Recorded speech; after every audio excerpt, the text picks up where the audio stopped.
Assalamualaikum dan selamat sejahtera kepada semua. Saya Muhammad Hafiz bin Muhammad Razali, nombor matrik 282296 akan menceritakan sebarang ringkas mengenai sistem ekonomi campuran untuk tugasan 1 GMGA 2023. Pengenalan.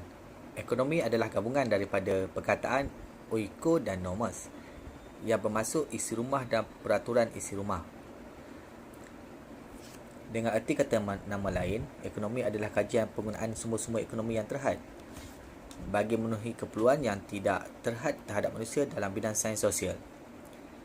Terdapat 4 bahagian dalam sistem ekonomi, iaitu sistem ekonomi Islam, sistem ekonomi sosialis, sistem ekonomi campuran serta sistem ekonomi kapitalis. Definisi ekonomi campuran. Sistem ekonomi yang merangkumi lebih daripada satu aspek sistem ekonomi dianggap sebagai ekonomi campuran. Pada kebiasaannya, elemen sosialis dan kapitalis yang menghasilkan ekonomi campuran. Untuk ekonomi campuran tiada sesuatu maksud yang tepat. Ianya merujuk kepada pihak swasta dan kerajaan sama-sama berbincang bagi membuat sebarang keputusan ekonomi untuk meminimumkan masalah asas ekonomi. Sistem ekonomi campuran di Malaysia. Undang-undang dan peraturan. Undang-undang dan peraturan tertentu telah dibuat oleh kerajaan bagi menentukan perjalanan sistem pasaran. Sebagai contoh, untuk mengelakkan penindasan terhadap buruh, menyebabkan undang-undang buruh diperkenalkan. Subsidi.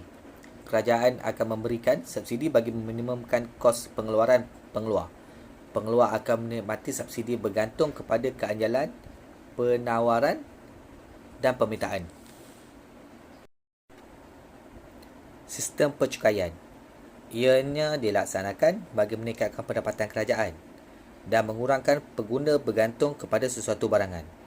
Jumlah cukai ataupun beban cukai hendaklah dipikul oleh pengeluar dan pembeli berpandukan kepada keanjalan permintaan dan penawaran semasa. Pengawalan harga dan perkhidmatan. Persetujuan pemerintah atau kerajaan diperlukan untuk mengawal harga barangan kawalan dan tidak boleh sewenang-wenangnya dinaikkan atau diturunkan bagi barangan keperluan asas seperti susu, beras, gula dan garam.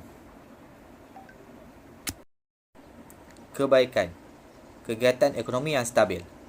Kegiatan ekonomi boleh diselia dan dipantau oleh kerajaan melalui dasar kewangan dan dasar fiskal. Agihan pendapatan yang lebih setara.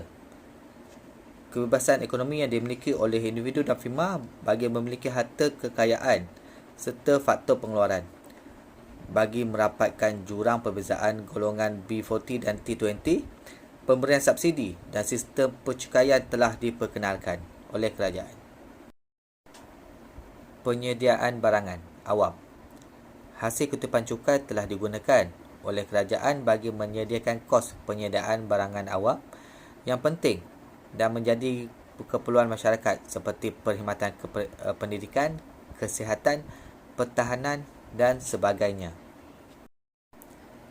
Kelemahan birokrasi. Kemajuan sektor swasta terganggu disebabkan oleh kerenah birokrasi kerajaan. Sebagai contoh, projek swasta yang lewat diluluskan oleh kerajaan serta pemberian lesen memberi kesan negatif terhadap kegiatan ekonomi oleh pihak swasta. Dasar yang sesuai sukar ditentukan.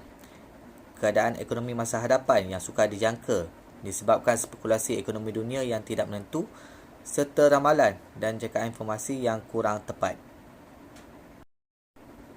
Pembaziran sumber. Kerugian industri perusahaan awam yang berpunca daripada pembaziran sumber. Undang-undang dan peraturan pentadbiran sektor awam menyebabkan kesukaran pengurusan perusahaan awam mencapai keputusan yang pantas bagi mengharungi perubahan. Kesimpulan. Dengan kajian yang dibuat, membuktikan di Malaysia sistem ekonomi campuran tidak terlalu lama dan baru.